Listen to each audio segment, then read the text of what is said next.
Oh my God, everyone, I am so sorry. Somehow I ended the last feed. I am so sorry. I'm so silly.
Let me see something.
All righty now. Can you guys hear me? There we go. Right now, can you guys hear me? Okay, you guys can hear me just fine. I actually don't know what is the glitch in this world. Hi, Wellness. Hi, Angela. So let's start with Minnie Evans again. There's my green animal. Now, that animal, he's in the Garden of Eden. Look at that animal, guys. God has him there, but he hasn't put him on earth so man can see him, explained elderly artist Minnie Evans of a green creature in one of her paintings. Look up Minnie Evans. She has, oh, it's beautiful. Green is God's theme color. Did anybody know that? Why didn't we, oh my God, why didn't we know that green is God's, oh my God. Now that animal, green is God's theme color. He showed me that animal. I wasn't old enough to go to school. He was on that ring around the moon. There were three of them, one real large and a medium size and a small. And I was playing out in the street, and the moon was backed up here, shining, and it drew my attention. Children said, Minnie, what are you looking at? I said, I'm looking at those elephants. And they came and looked up too and said, we don't see no elephants. I thought everybody could see them. One of the little children jumped up and hollered and fell down and laughed. Minnie's crazy. She sees elephants going around the moon, but they was going round that moon. I haven't seen another circle as bright as that in all my life. It was just as bright as the moon. On hearing the other children laughing at her daughter, Minnie's mother summoned her home. Let that child alone. Leave her alone, said a neighbor, interrupting the mother's reprimanding. God has shown her something He hasn't shown to you or me or nobody else. In the documentary film of the painter's life, produced by Alley Light. All right, let me look that up now, guys. Hold on a second. Minnie Evans documentary. Minnie Evans documentary. Spelled that wrong.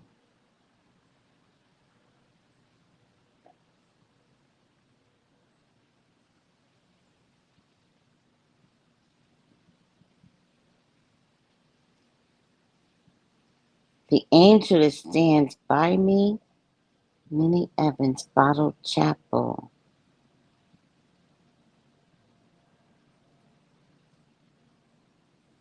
The angel that stands by me. Looks like it's on YouTube, guys.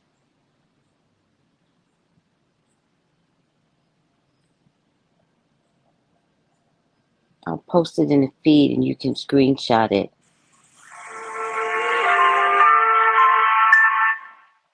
Visions of Paradise, Contemporary Folk Artists of the United States. Minnie Evans. Wow.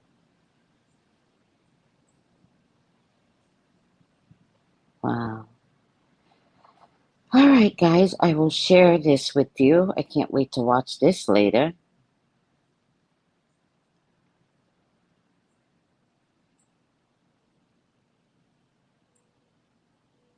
Minnie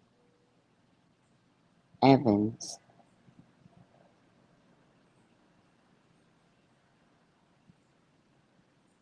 Artist.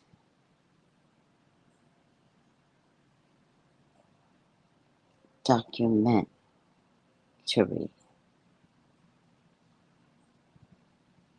Paste.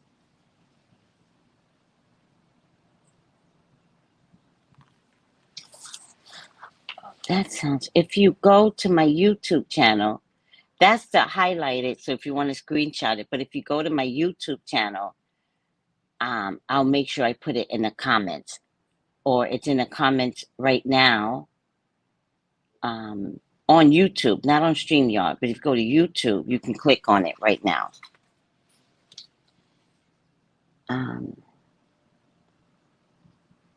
In the documentary film of the painter's life produced by Alley Light and Urvi Saraf, the artist declared that dreams never let her rest much from childhood on. She was always tired in the morning. At 13 came another series of dreams. Who has dreams that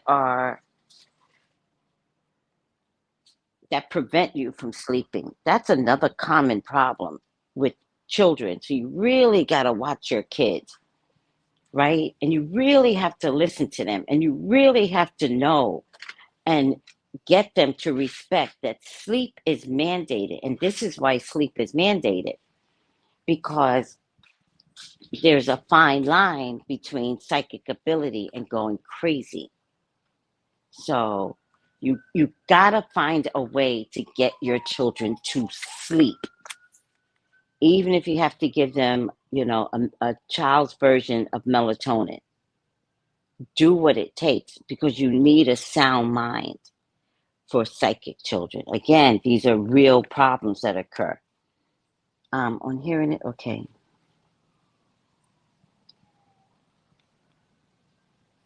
Just want to write this down. Okay. I just want to highlight. The artist declared that dreams never let her rest from her childhood on. She was almost always tired in the morning. This is so common, guys. At 13 came another series of dreams. It was an old man startled me. They wouldn't try to hurt me, but they would throw me up. There were 5 or 6 of them, dressed up like old prophets. They would catch me as soon as I doze off to sleep. They would take me, carry me down the street, push me down. Some catch me, keep me from hitting the ground, throw me up, just laughing and going on till I was just tormented. But they wouldn't try to hurt me.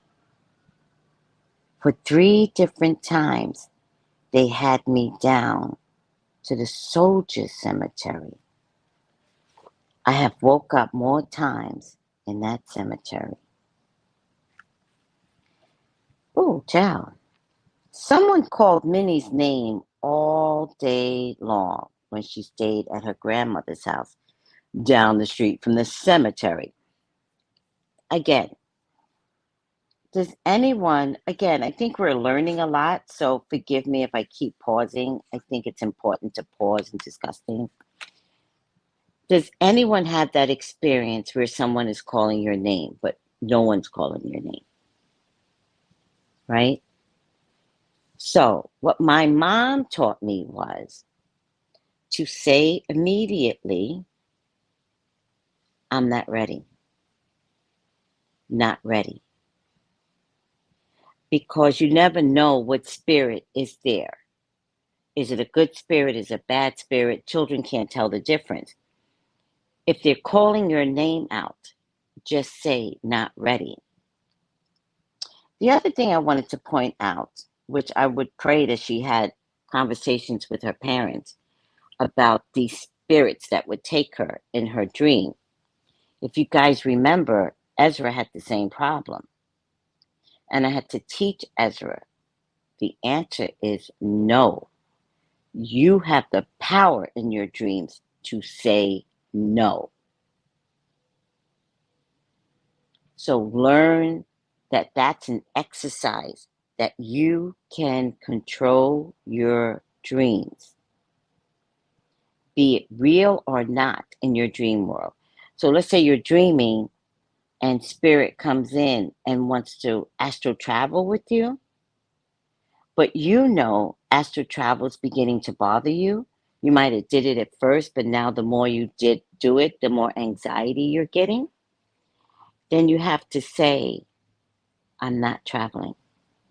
No, thank you. Also, it's always important before anything, if spiritual energy comes into your waking uh, environment or your sleep environment, you always have to say, you must be of God. If not, get out. And they have to exit. So you have to trust that the power of words is palpable. You must be of God or get out. Now, when you're dreaming, you do forget because it's such a exciting place to be in a dream state. But try to remember before you go to bed, I control my dreams. When I go to sleep tonight, I control myself. And you can say before you go to bed, you must be of God or get out. The other thing that you can direct before you go to bed and then in your dream is to say, I don't want this. I don't want you throwing me up. I realize you're not hurting me, but you're hurting me when I wake up and I can't function. I don't want this experience. So stop coming. I need to sleep. I've had to say that to my spiritual energies. And I've been a single parent for years, and energies used to come in my house and make noise and drop things, and little mischievous things would take my keys and make it disappear and reappear at the spot that I knew I put it. Like, this is all real spiritual stuff in a crazy world, right? And so one day I had to have a conversation, and I said, I realize you guys love me. Like, I get it, but if you make noise, I can't tell if it's a bad guy. So you keep startling me out of my sleep, and I don't like that. So stop. When you come into my house, be respectful and sit down and enjoy each other's company, but do not disturb me. I need to know that you guys are here making sure I'm sleeping, right? And the other thing I had to do over the years, I know this all sounds crazy, right? It's a true story. The other thing I had to do over the years was stop them from coming in my bedroom. They would come in my bedroom, sit on my bed. I feel the indent in my bed. They would lay with me. I feel them hugging me. I feel them touching my face. And it's like, I get it, guys. Like, I get love.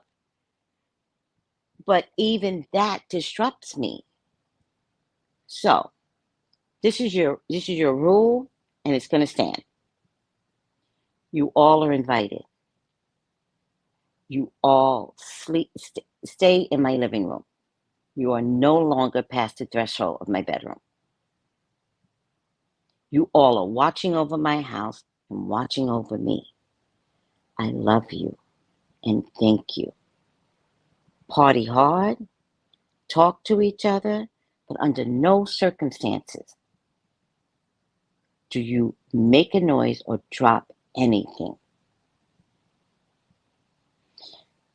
And I haven't done it here yet, but it's nice to leave an offering: food, cake, a glass of wine. The, your ancestors love liquor. I'm telling you, if you Caribbean, they love rum. Leave some rum out for them. Um, Water, they love water. I don't know why, but they do. Coffee, oh my God, leave your ancestors a cup of coffee. They love that shit. I can't necessarily put food out because, man, them ants come, and I'm not sharing ants and food with my ancestors. I really don't know how to get food to them. And I don't know because I'm human, right? So I'm thinking, I saw in a supermarket where you can get one of those covering things, like cake covering things. And I'm like, wow, if I put the food out, can it get through the cake? Because in my mind, I'm human. I'm not thinking that they can all get in. So now I'm talking with you. I'll figure it out because you guys just helped me. All right, whatever. I'll leave food out for you, ancestors. Let me see what everybody is saying. Hi, Colton. Yes, the body heals itself when it sleeps. Thank you, Angela. She said she woke up in a cemetery. Is that what sleepwalking is? Well, actually, she didn't qualify. I don't know if she meant literally waking up in a cemetery or figuratively. Was her dreams is where she woke up in a cemetery. So I'm not sure. Wellness says, I used to astral travel a lot as a teen. Oh my goodness. Wow. I was so depressed, but couldn't wait to sleep to travel. I also learned on my own to pray whenever I had scary dreams. Yes, yes.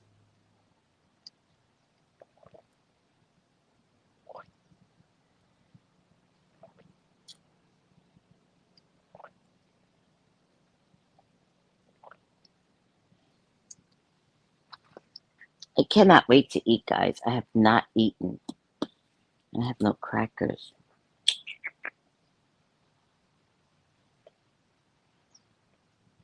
It's okay. All right. I have no meat also. I'm not doing bread for Lent. It's just a bet I had with one of these elderly women. And I'm actually happy that I, I'm giving myself 40 days of no bread. Like, I actually hate bread, but it's an addiction for me, bread is. And so,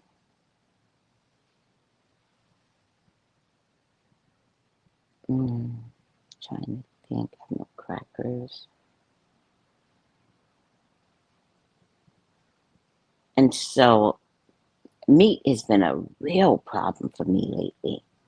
Like, what type of meat to eat? And I'm not like excited to eat meat anymore. And yet, I always feel like I should have a little piece of meat. Oh, I got salmon here. Oh, okay. Wait, now I don't want to eat that for breakfast, though. I'll eat the salmon for dinner. I don't want to eat salmon for breakfast. That doesn't make sense. All right. I'll just eat some egg and cheese when I get off of here. I'll be fine. I'm trying to convince myself, guys, that I will be fine. All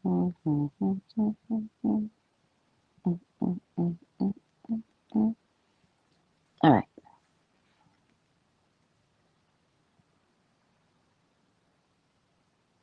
Someone called Minnie's name all day long whenever she stayed at her grandmother's house across the street from a cemetery. I said, listen, somebody's calling me. And every time my grandmother said, don't answer, don't answer. That's so funny. Remember, my mom said to say, not ready.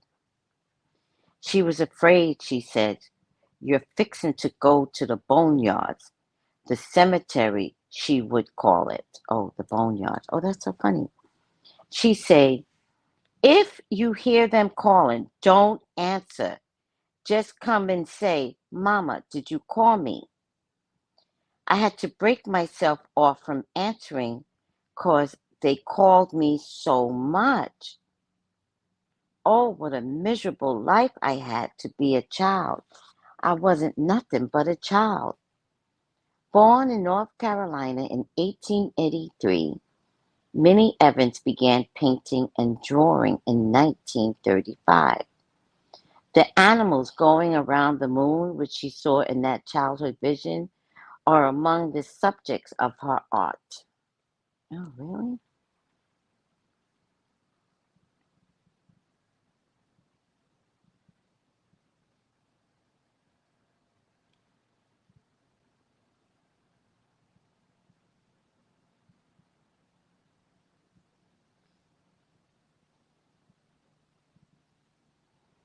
Just looking it up, sweetie. Tree, Minnie Evans, more images. Oh, she's got a tree of life here too. Hmm. Well, she was such a cutie pie. Trying to see the animals going around the moon. Hmm. Is it? I don't see it.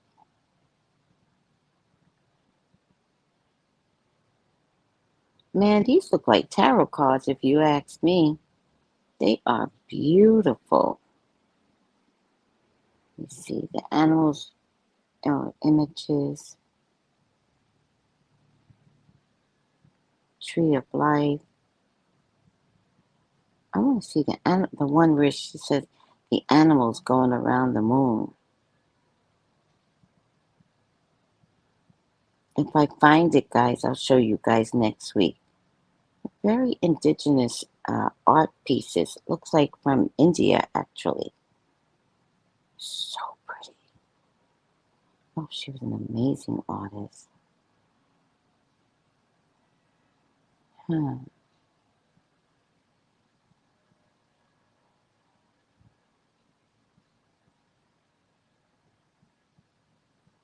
Her colors are so vibrant. If they're not vibrant, she does a lot with green. So interesting. Oh my God, what is this? You could tell she was a psychic kid because this is eclectic. This is out of world art. What in the hell? Interesting. All right, I'll figure out if I can find the animals going around the world art. Going around the moon art piece. Let me see if I can find it one more time. It's probably in my face, but her work is so eclectic I can't see it for what it is. Animals going around the moon. All right.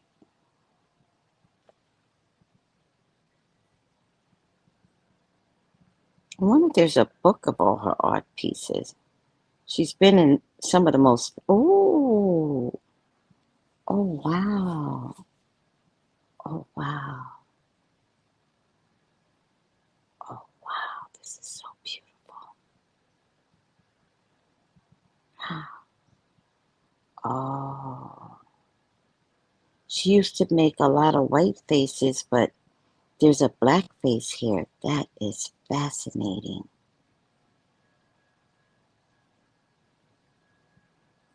Yeah, that's what it is. She has this Egyptian flair. I said Mexican, but it looks Egyptian. Oh my God, I'm so fascinated by this woman.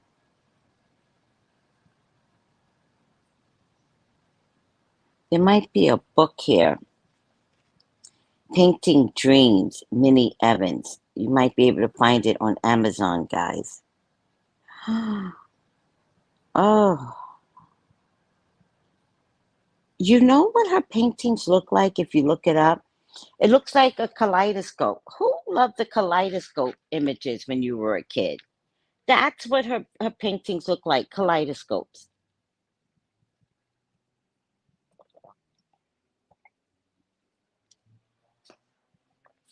I'm in love with this woman. All right. Born in North Carolina, 1883, Minnie Evans began painting and drawing in 1935.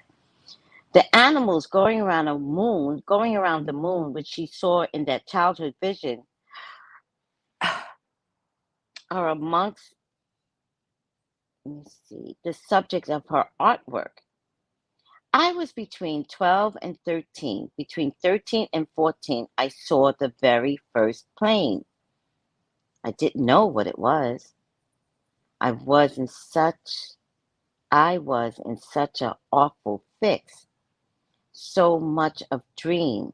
I dreamt those great big. I didn't know what to call them. I called on my mother.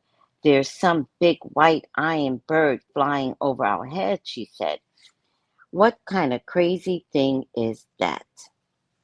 I didn't know the big iron birds, and they're making a lot of funny sound flying over me. But they were flying over and dropping fire, and I was running along with the people. The street was full of people, and they was howling and screaming, talking about this war. Since her mother didn't understand, Winnie went to her grandmother about the dream. I said, Mama, what is it? What kind of thing is that? She said, Minnie, something or other God has for you. Later in the new century, when airplanes were invented and came into wide use in warfare, many then recognized what kind of thing she had foreseen. in her prophetic dreams. Wow. Let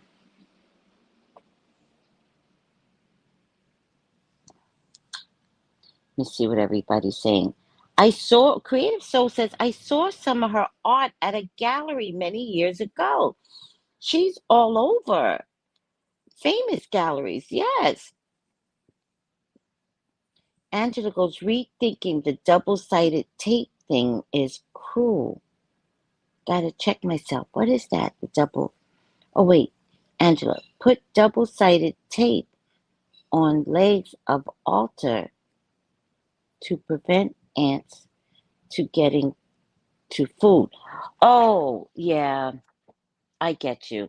Rethinking the double-sided tape thing is cruel. Gotta check myself.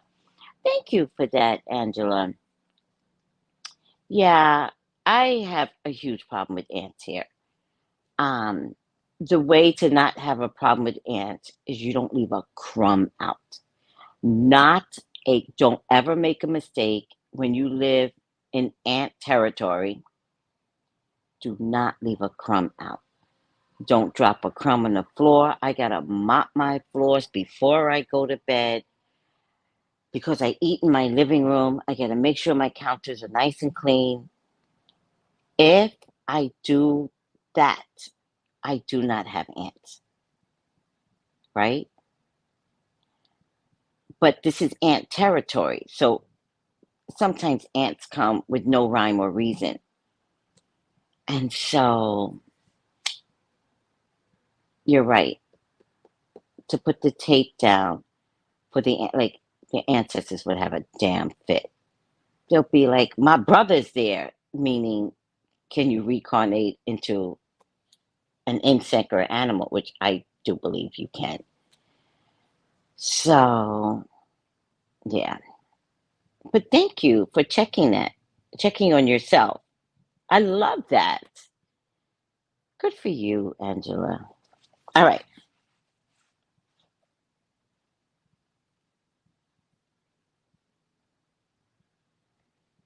Okay. So I love Minnie. I'm gonna do some research on Minnie. I love her. Her artwork is eclectic. So maybe next week I'll show y'all a plethora of her pictures.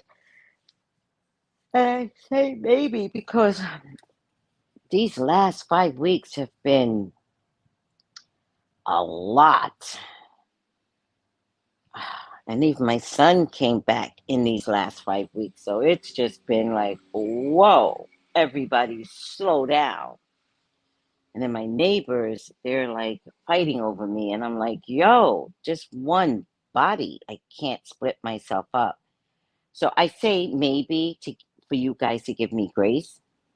Um, because if I forget, I do want to say it's possible that I could forget. So, but I'll try not to forget now that I just made a big deal about forgetting. I'll try not to forget. All right. Next story, I believe this is Iona. This is Iona. These stories are fascinating.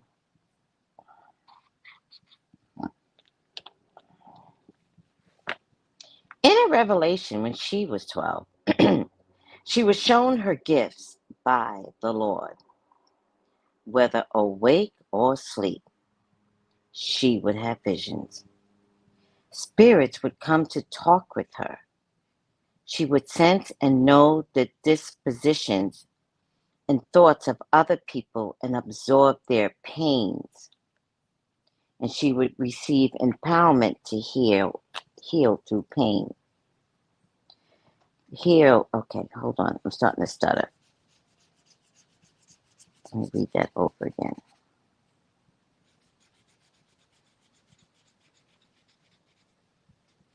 Just highlighting. She would sense and know the dispositions and thoughts of other people and absorb their pain. She would receive empowerment to heal others through prayer. So, I get exhausted sometimes trying to explain things, but I do want you guys to understand that I know you might be hearing this for the first time. So, I need to have patience. People who have empathy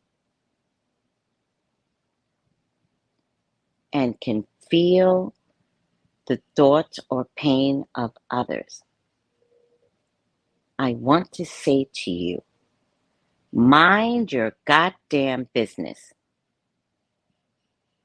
Mind your business. What you see and feel and hear is a gift. But crying in the same pain of someone that you tapped into is disrespectful. I can feel the pain. No, stop. Stop feeling other people's pain. Push back out immediately when you go into the empathetic place of, I can feel everything. Stop and push back out healing prayers. Whatever you're feeling is not pretty. So imagine what they're really going through. Rather than take the energy from them and hold on to it and make yourself sick, because that's what you're going to wind up doing, is making yourself sick. Push the energy back with prayer. I pray that your heart heals. And you could say it inside your head. You don't have to say it to the person. I pray that your heart heals from the pain that I am feeling. If this is what you're going through, I pray that your problems get solved by God our Father. I say this prayer in Jesus' name. Amen, amen, Ashe. Do you see how you can begin to not take control over somebody else's pain in life when you cannot fix it? So when you walk around telling people how much you feel, you're doing yourself a disservice and you're not using your gifts appropriately. You're gifted, you're not using it well. All right? You're giving yourself a mental headspace that's driving you crazy. You're feeling their pain. So you're going to get, they'll heal anyway, right? Because they've got their own prayers to do, right? So don't think that what they are going through, they're not going to solve their own problems, right? But you don't realize that you're stepping into God's plan. So pull out, when you feel that, pull out, offer prayer. Now, what I like to do when I was younger, right? Now I don't invest in stepping into anyone's soul because now I do readings for a living. So people come to me with their pain and their words, right?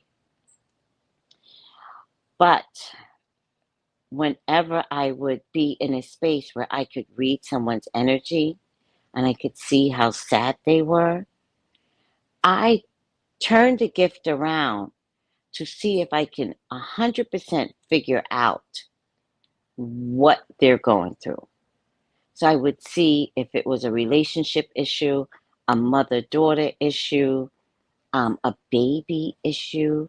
I would sit there. The minute I locked in on somebody's energy, I would close my eyes because I would be in a subway. This is years ago. I would close my eyes and I would say to God, show me. Show me what they're going through. And I would get these visions, not knowing if I was right or wrong, because I can't ask the person, but I would get these visions. And as I would get these visions, I would be like, God, heal her heart, heal the child, heal the relationship, take her pain away, allow her to understand why she's going through this without the heaviness of the pain, or something like that. Who knows what I used to do?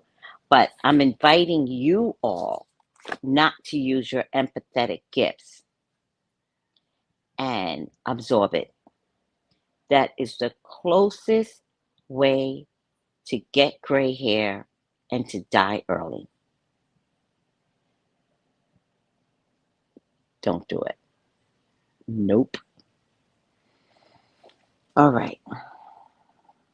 Iona admits she felt unready to be entrusted with the gifts.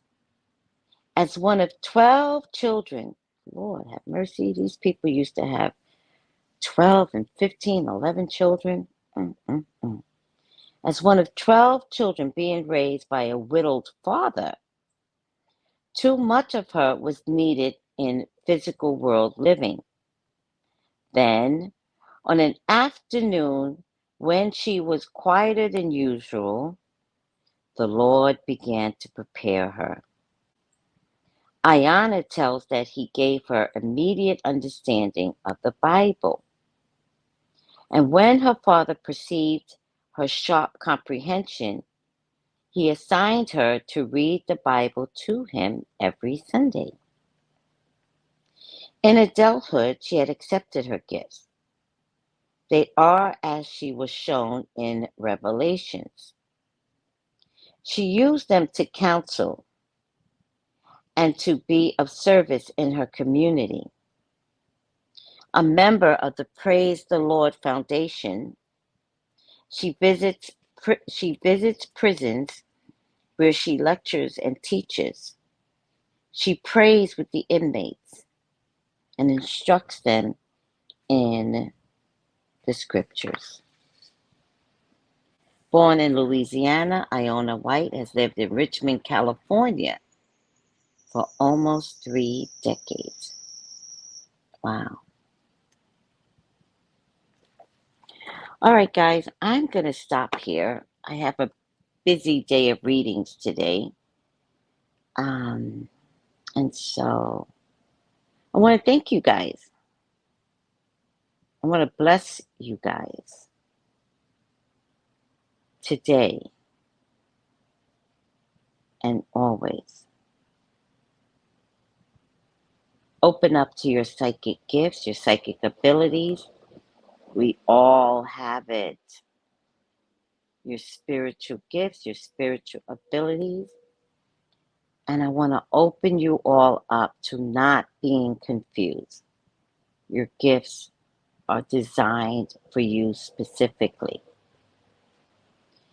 Enjoy them, develop them, work on them. Read books.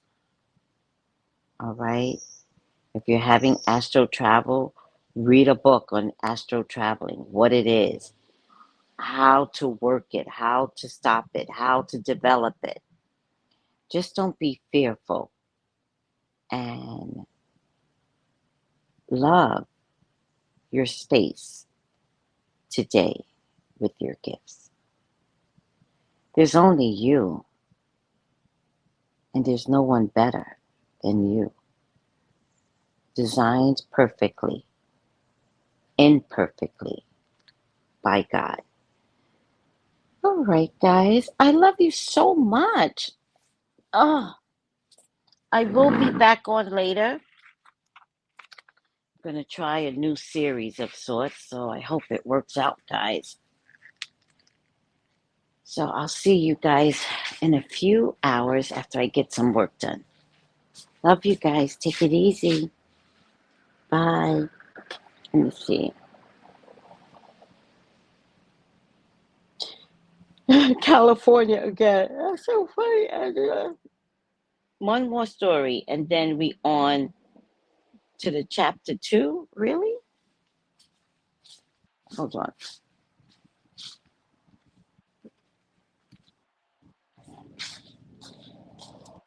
Angela helps me. Let me see, sweetie. Oh, one more story. Let's go on to chapter 2. Oh, one more story?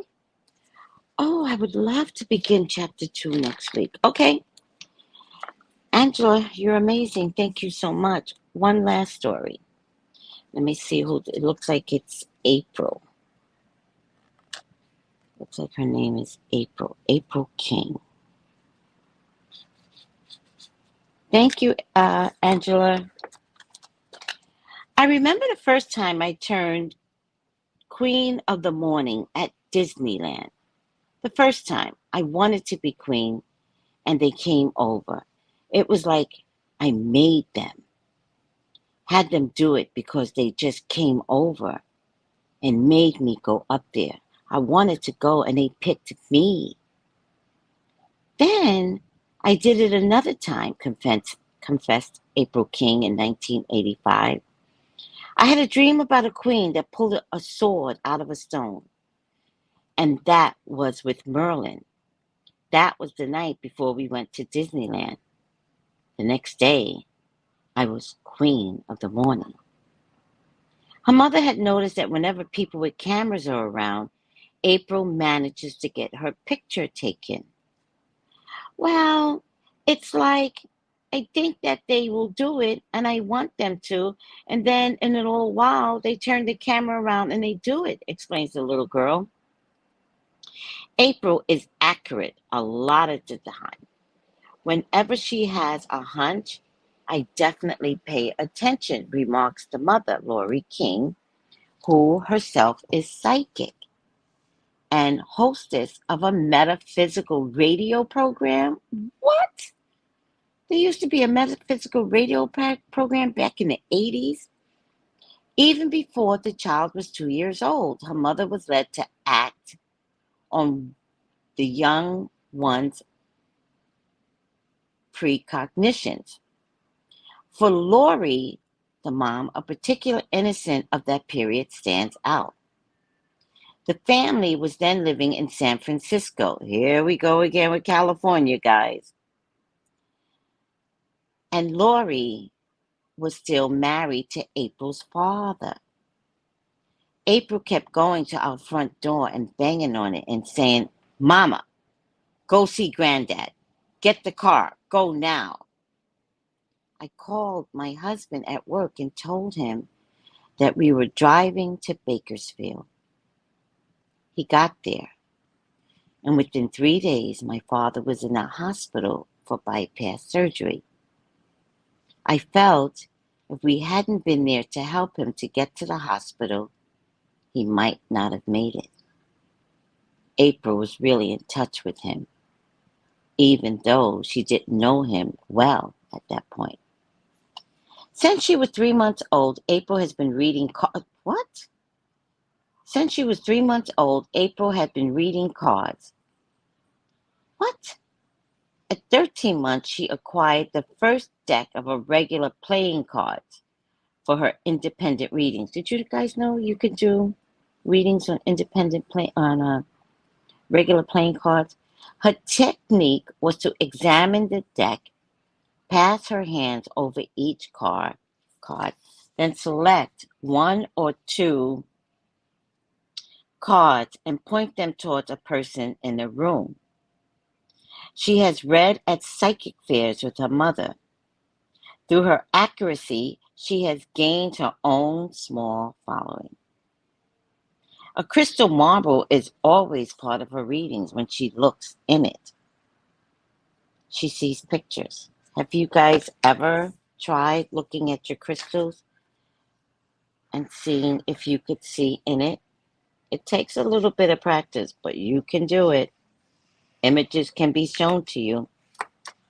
Described by her mother as an open child, April had been especially vulnerable to influences of negative spirit entities. Oh, Lord. The period between ages 3 and 4 was a critical time for her to handle the psychic turmoil which threatened to encompass April. Lori took her to a spiritual teacher. They would have sessions with the teacher,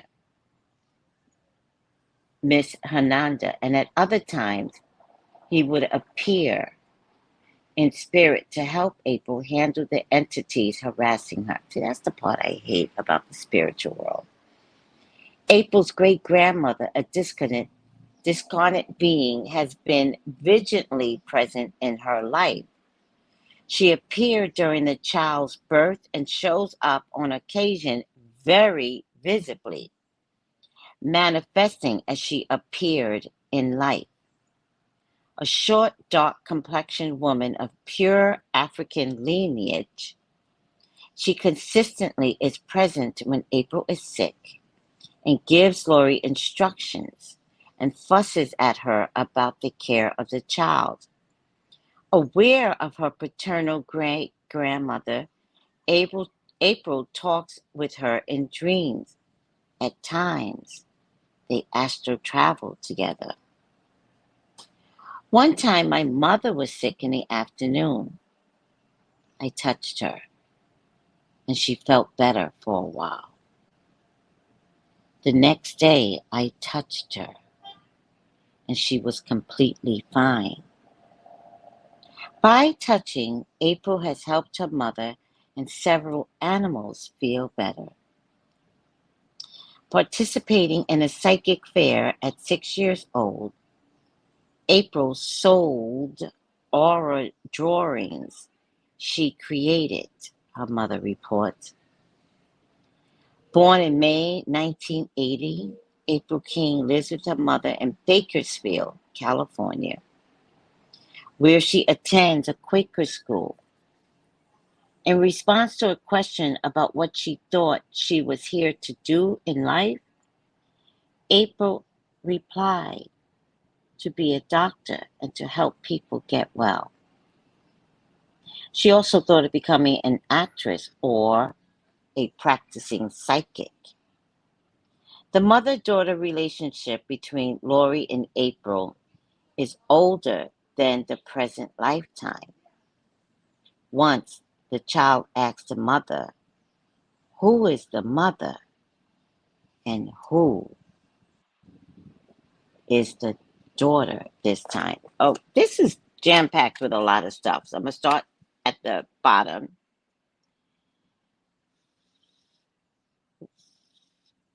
The funny thing is about our family members, our moms, our siblings, is that when we die and we come back in the same family structure. We might change places. So if it's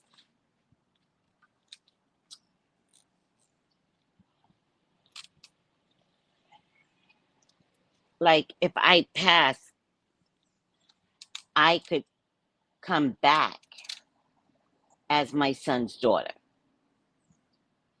right? I could come back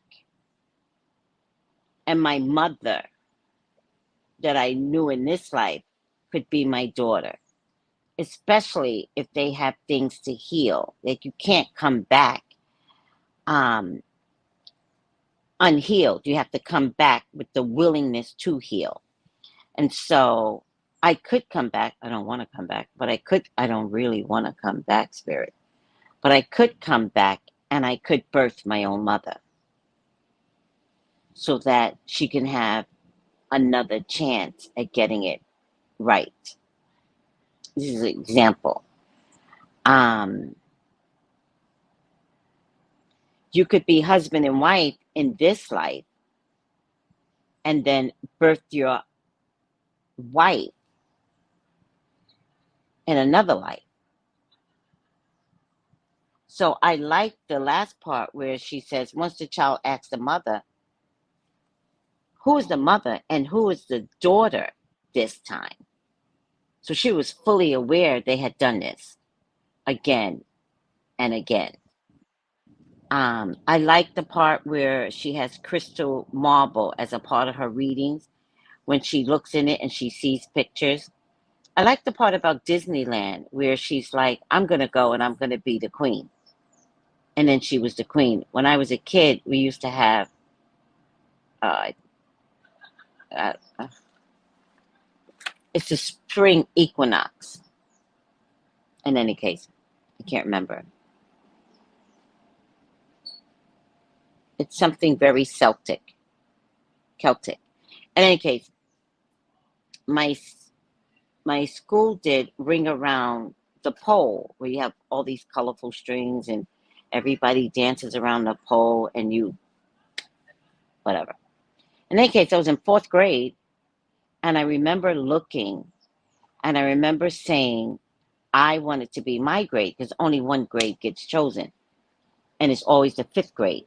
And I said, I want it to be my grade. I want to do that. The maypole. That's what it was, the maypole. And I said, I want to do that. I want to do that.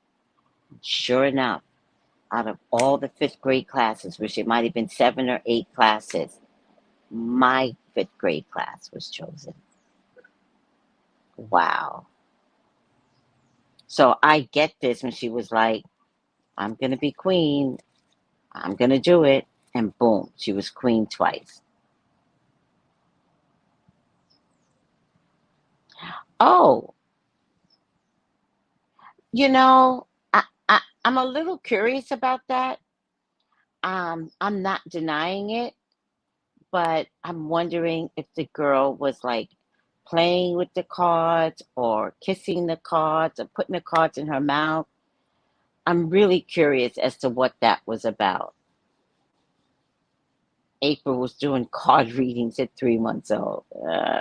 It's too funny, but not my story to tell. So I'm just going to believe it for the face value that it's given to me. But that's a lot. I love how the African great grandmother keeps showing up. Oh, yes. I absolutely love that too. And thank you, Wellness. Yes, it's the maypole. All right, guys, I better get up out of here.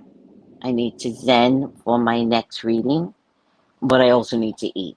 I love you guys. And thank you, Angela. Next week, we're going to talk about chapter 2, the medium's way. That's going to be good because I don't know how many of you all are mediums. So we're going to focus on mediumship. I love you guys. Take it easy. Bye. Call me. Call me for your own personal reading. If you like today, give me a thumbs up. I would appreciate it. If you would like a reading today, 213-458-7408. All right? I love you guys. Take it easy. Bye.